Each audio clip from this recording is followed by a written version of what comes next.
Joe Biden is expected to formally announce his bid for re-election overnight.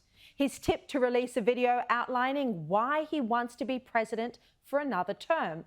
He'll say he needs more time to finish the job he started, according to his former press secretary, Jen Psaki. Part of the case President Biden will make to the public after he announces his re-election campaign is that he needs more time to do more and build on the things he has done during his first term. That's the message. Let me finish the job I started. Just recently, Biden himself confirmed he did want another 4 years as president. No. I've already made that calculus. We'll announce it relatively soon. I told you my plan is to run again. And this confirmation from the U.S. president today. You gonna run again, sir? Sir, I need you to move behind the rope, sir. Sir, I need you to move behind the rope, sir. This now paves the way for another presidential race between Donald Trump and Joe Biden. Several Republicans, as you know, have announced their bids. Nikki Haley, Trump, Vivek Ramaswamy. Ron DeSantis is also likely to run. Mike Pompeo won't.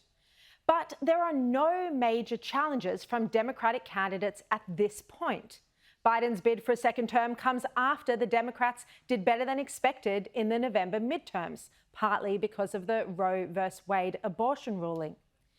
Biden would be the oldest president in America's history. He's 80 right now and would be 86 at the end of a second term.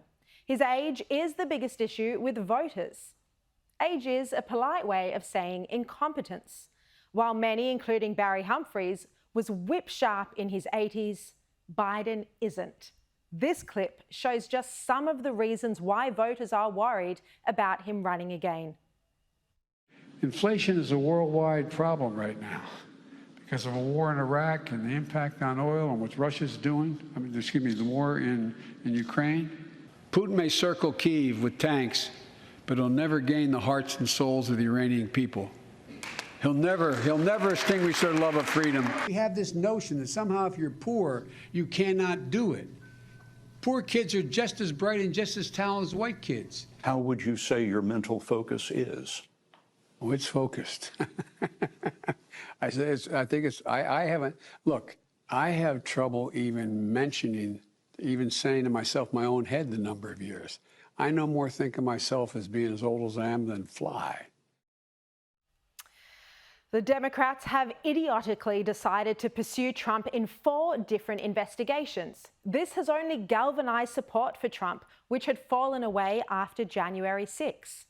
Provided Trump doesn't end up in jail, which is a possibility, it now gives him a platform to run on, and we've already seen his polling has increased. If we are looking at a race between Trump and Biden, which seems likely, it's a very sorry state of affairs. How can these 2 men be the best presidential candidates the United States has to offer? The US, you could argue, is in a state of crisis right now. Look at the challenges it faces.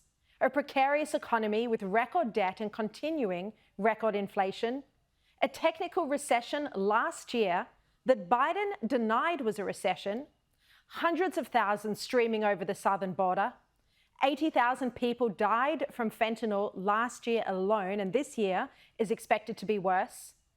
The US is spending close to $100 billion in weaponry and financial aid in Ukraine to fight a proxy war with Russia. There's depleted military in the face of China's military modernization.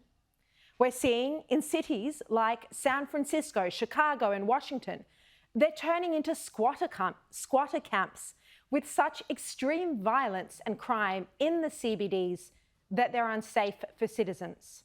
Democratic district attorneys across the nation are at times also refusing to prosecute people because they're so woke they don't think people should go to jail.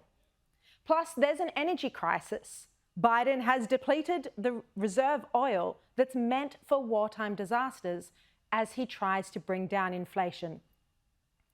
With all of these problems, surely America can do better than Donald Trump and Joe Biden. All political leaders are, by their nature, divisive, but none more so than Donald Trump. And meanwhile, Biden campaigned to bring the country together to unite Americans, but then he called MAGA Republicans extremists. Biden should be retiring, not running once again for the highest office in the land. The US needs a leader with energy, with intellect, and who isn't so divisive. One who can lead not only America, but can play a global leadership role as well. But between Biden and Trump, it looks like the Democratic and Republican parties are wedged. It would seem to me that somewhere along the line something will happen. It's just, this country is in trouble. We're going to end up in World War III. They're talking nuclear weapons, and we have somebody that doesn't understand what's happening. China with Taiwan, and they never talked this way when I was there. They knew they couldn't talk that way. You never said there was zero chance that Ukraine and Russia would have been doing what they're doing right now. Zero chance that Russia would have gotten in. I also got along with Putin, and Putin would never have done this. When Putin looks at that, and when all of them, President Xi, Kim Jong-un, when all of them, when they look at this, Iran, they see weakness, and they see, you know, they didn't think that was possible coming out of the United States of America. And it wasn't possible with me. I would have had us out, but I would have had us out with dignity.